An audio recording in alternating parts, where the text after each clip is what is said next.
Hey, what's up, Angels fans? And welcome back to another episode of Angels Latest, the show where we talk about Halos baseball the same way we do with our buddies. We're always hopeful, a little frustrated, but we're always locked in and always believing there are brighter days coming at the Big A. And look, the offseason may be cold in some places, but the Angels conversation never is. Whether it's the front office making moves, players making headlines, or fans making their voices heard, there's always something happening in Halos Nation. And if you're new to the show, welcome. I'm Anthony, and this is where we bring real talk, real analysis, and real passion for your Los Angeles Angels. So settle in, grab your favorite off-season beverage, and take a deep breath. And we're going to jump right into it, okay? All right, Angel fans. So our first topic of today's show is a name that has been generating massive buzz this off-season. It's right-handed star pitcher Tatsuya Imi. And this is not just another international arm. This is one of the youngest, most MLB-ready pitchers coming out of Japan. I mean, a player that the Angels must be paying attention to as they build a competitive 2026 rotation. So let's start with who he is. Tatsuya Imi is 27 years old. He was born in Japan. He's 5'11", about 154 pounds. He's a right-handed pitcher and has spent his entire professional career with the Seibu Lions in the Nippon Professional Baseball. And this guy just put up one of the best pitching seasons we've ever seen in NPB in years. I mean, in 2025, Imi finished with the season an ERA of 192, a whip of .89, 178 strikeouts. I mean, and an elite contact suppression numbers across the board. I mean, he didn't just pitch well, he dominated. I mean, across the last 3 seasons, he's been incredibly consistent, posting a combined 2.1 ERA over nearly 470 innings pitched. Whew.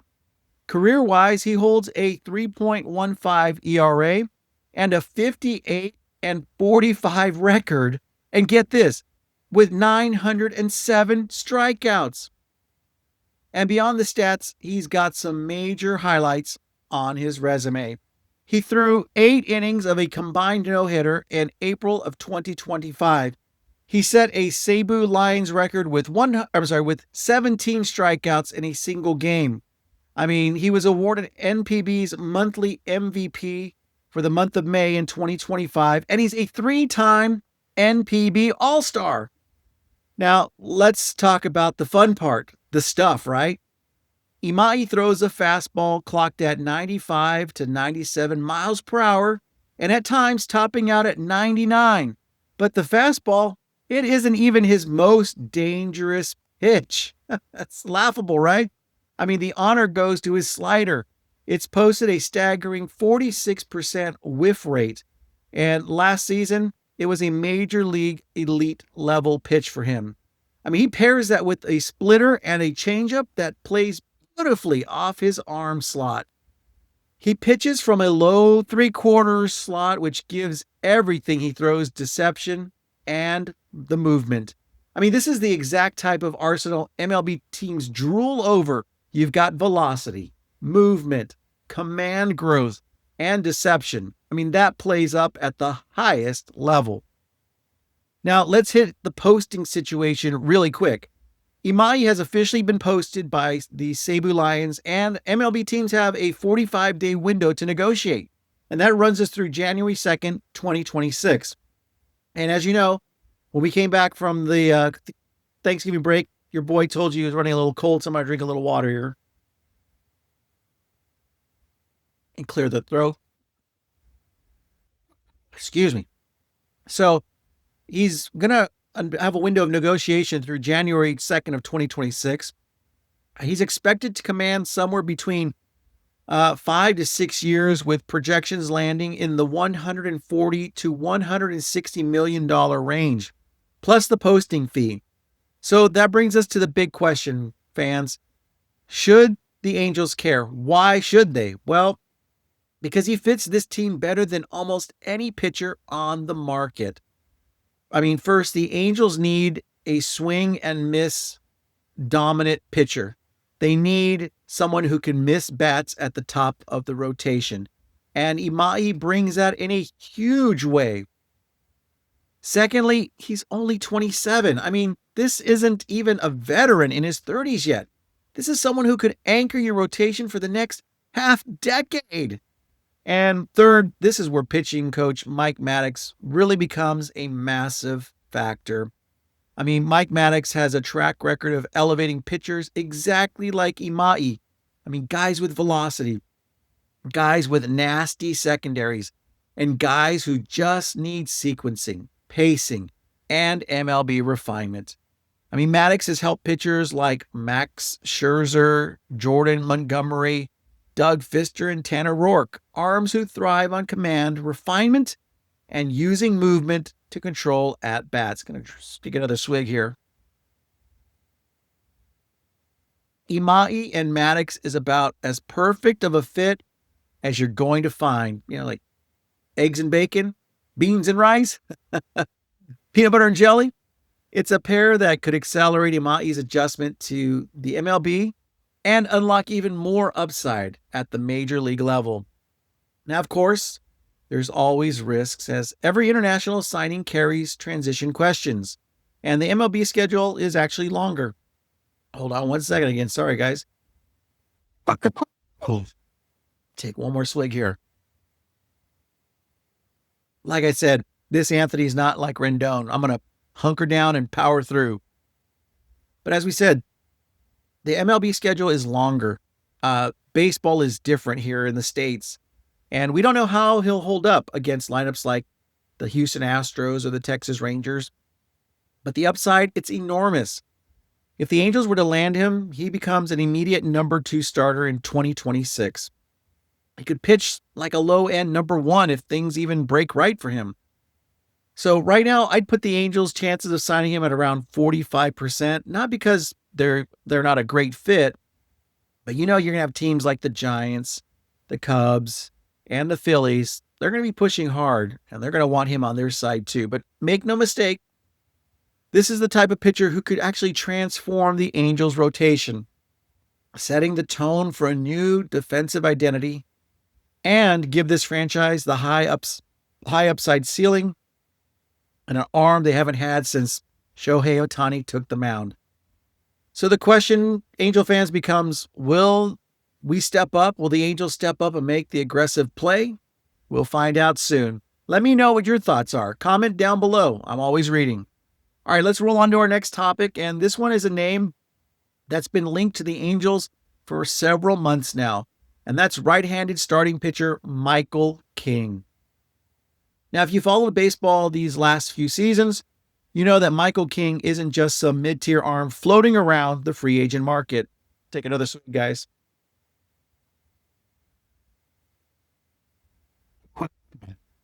Excuse me. This guy, Michael King, he has shown real number 2 starter upside when he's healthy. He also brings one of the most versatile and polished pitch mixes available this offseason.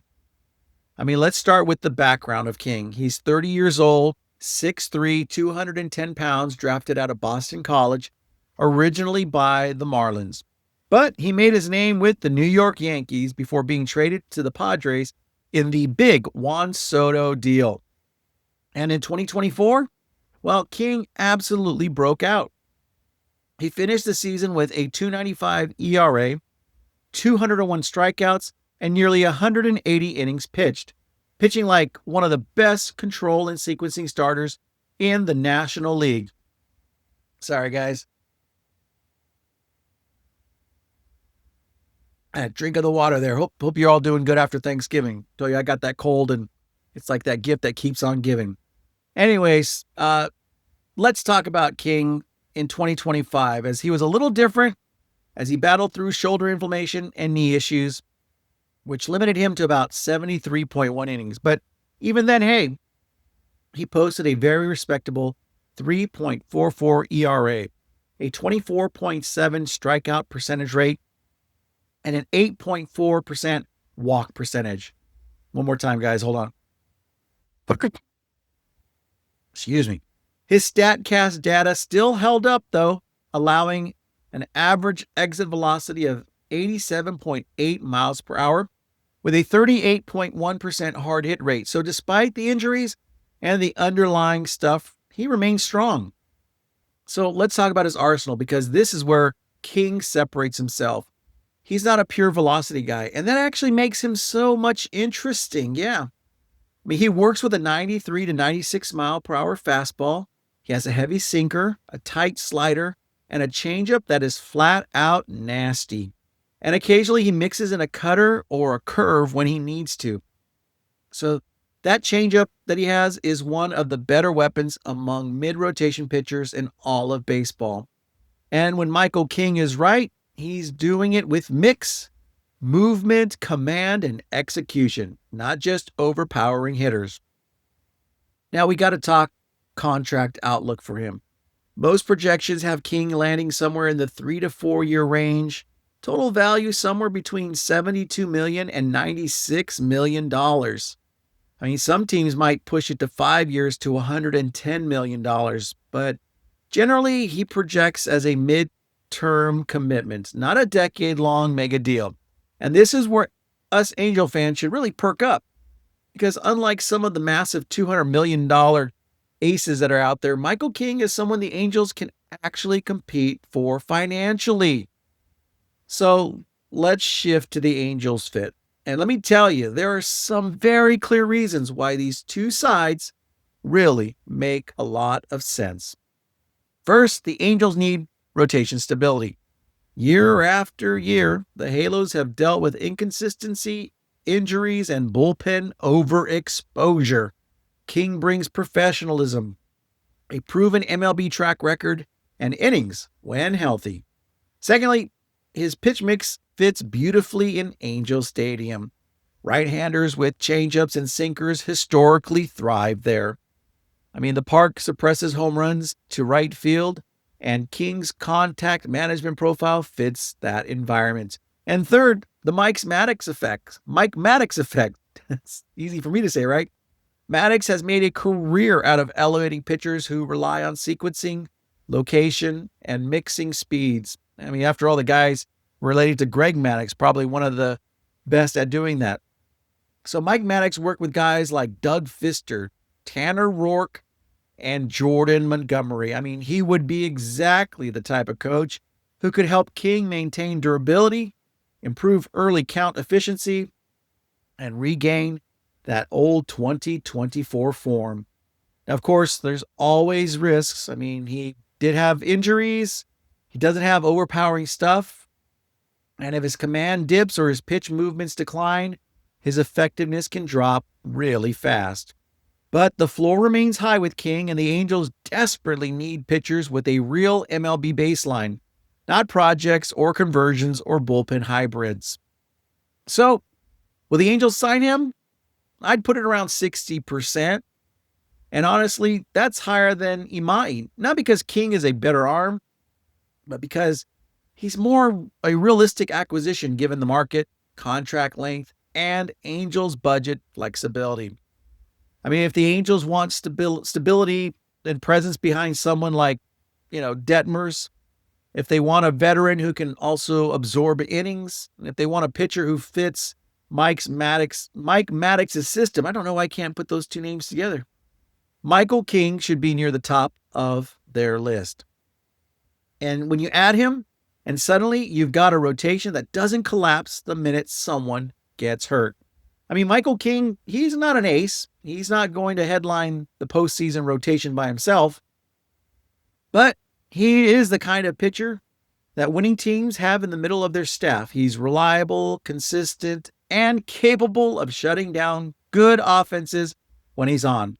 So tell me your thoughts below in the comments, and let me know if Michael King is your pick to lead the way. One more time, guys. Got to take a swig of the water. And got to clear the throat. Excuse me 1 second. All right. Hold on. Been practicing this all in case we ever get breaking news. Got to go to the earpiece, right? All right, Angel fans, time to get in. Some breaking news just came down the wires. The pipes just popped up on the screen for me. And depending on how you feel about the risks, the upside, and pitching rehabs, you're either going to love this move or you're going to need a deep breath. Kind of like when I take a deep breath and a swig of your water. Because the Angels have officially signed former All-Star right-hander Alek Manoah. And they signed him to a 1-year major league contract worth $1.95 million. Now, let's talk about it. Let's talk about what this means and why the Angels made this move and why it actually makes a lot more sense than people think. First, if you're new to Manoah's story, you need to understand something important. And that is from 2021 through 2022, this guy looked like a future ace. In 2022 alone, he put up a 2.24 ERA, struck out 180 hitters, threw nearly 200 innings, and earned an All-Star selection. He also finished third in the AL Cy Young Award voting. I mean, that wasn't just hype. That was real dominance. He had the swagger, the attitude, and the mound presence. He looked like one of the next generations of the great arms in baseball. But then things fell apart and fast. In 2023, Manoah's command fell off the cliff. He posted a 5.87 ERA and got sent down to the minors, and he completely lost the feel for the strike zone. I mean, it was one of the most stunning collapses we've seen from an emerging ace. And just when he was trying to rebuild, the poor guy, his elbow gave out. And in June of 2024, he went under Tommy John surgery and missed almost the entire season. So let's fast forward to 2025, where he came back late, made some rehab starts in AAA Buffalo, and posted a very encouraging 2.97 ERA over 7 outings. And that was enough for the team to say, okay, the upside might still be there, but Toronto designated him for assignments. That's where Atlanta came in and briefly claimed him when he was non-tendered. And suddenly this former All-Star was a free agent looking for a fresh start. And that's where the Angels stepped in. The Halos. For $1.95 million, the Angels have taken a no-risk, high-upside swing on a 27-year-old who once pitched like a top 10 arm in the American League. Let's be clear. This is exactly the kind of calculated move and rebuilding the rotation needs. You're not depending on Manoah to be your number 1 or number 2. You're actually not handing him 5 or 6. You're not locking yourself into a massive financial gamble either. I mean, you're basically simply saying, hey, if this works, we just stole a frontline starter from under $2 million. And if that doesn't work, well, then the cost barely registers on the payroll. And this is where the Angel fans, we should really feel a little optimism, a little hope, right? Because when pitching coach Mike Maddux again is now in the building, a rebound for Manoah isn't just possible, it's realistic. I mean, Maddux has made a career out of helping pitchers fix their mechanics, their sequencing, their command, their confidence, and their identities on the mound. So if there's any coach in baseball who can help Manoah rediscover his 2022 form, well, it's got to be Maddux. So let's talk outcomes, because Manoah comes with 3 very clear possibilities. Here's the best case. Number 1, he stays healthy, recaptures the slider, the command, the bulldog persona, and suddenly the Angels have a number 2 level starter for almost nothing.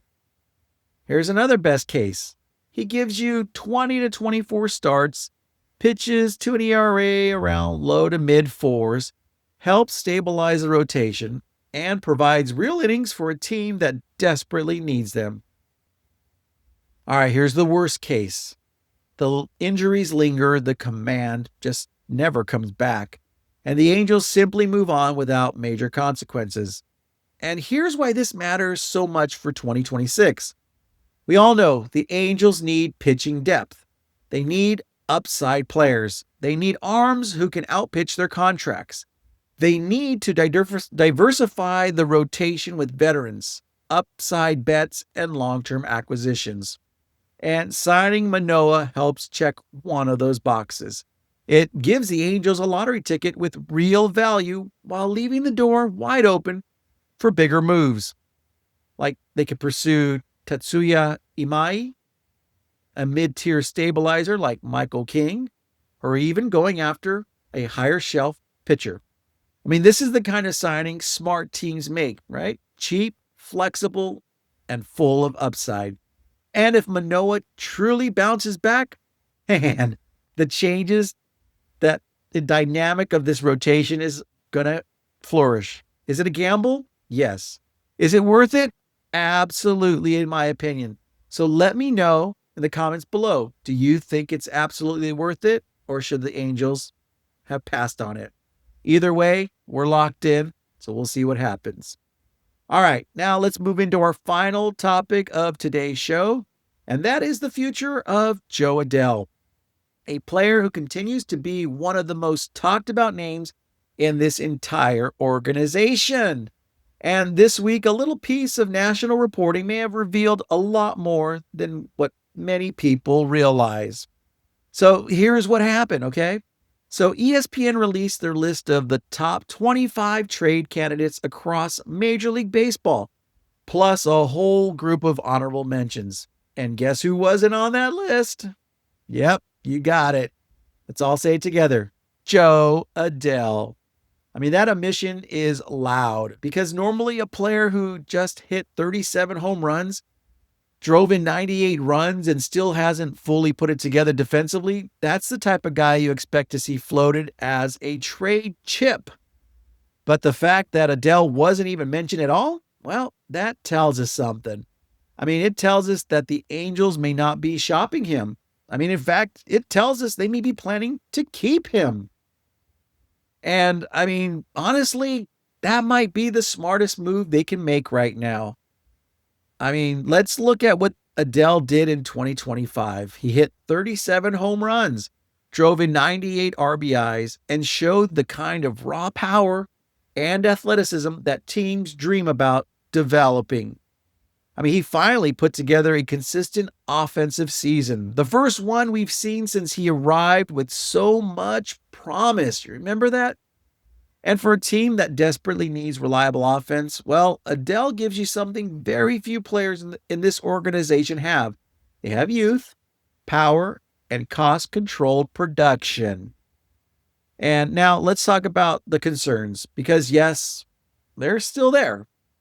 Defensively, Adell has struggled, especially in center field. The reads, the routes, the jumps, they haven't always been where they really need to be. And sometimes those issues overshadow the offensive talent of Adell. But here's the thing, guys. You don't give up on a 26-year-old player, and he has elite athletic tools, a 40-homer upside, and team control. I mean, unless the return absolutely blows you away, right? And right now, based on ESPN's reporting, it seems that the Angels aren't even entertaining that conversation. So he could be safe, and this lines up with something else that we've talked about all off-season. And that is that the Angels want stability in the lineup while they overhaul the pitching staff. And we've heard it too from you guys in the comments. Pitching, pitching, pitching. I mean, you can't fix every single weakness in one offseason. So keeping Adell gives the Angels offense continuity. We get a power bat with upside. We get a player who's cost effective, and we get someone who still hasn't hit the ceiling yet. So still plenty for us to see from him. It also allows the Angels to focus their resources elsewhere. And again, we all been saying it, primarily on pitching. I mean, moves like Tatsuya Imi, Michael King, and even the low-risk signing of Manoah. Those are the swings the Angels want to take this winter. And trading Adell would only create another hole, another need, another roster spot to patch up. And the Angels finally seem to be avoiding that cycle of replacing weakness with new weaknesses. So let's be fair now. When you think about Adell, are there risks to keeping him? If the defense doesn't improve, if the plate discipline regresses, if the 2025 season ends up being an outlier, then the Angels may lose value they could have captured by trading him now. All right. Well, the upside to that, though, is an outfield of Joe Adell and Mike Trout, plus whoever wins that third spot, gives the Angels athleticism, power, and lineup depth. And this decision, or really this non-decision, tells us something about the Angels' approach going into 2026. They're not blowing this team up. They're not rebuilding from zero. They're not trading every talent that they have. What they are doing is they're trying to compete. They're trying to build. They're trying to stabilize. And Joe Adell is part of that plan. I mean, unless someone absolutely forces their hand and they have to do something about it.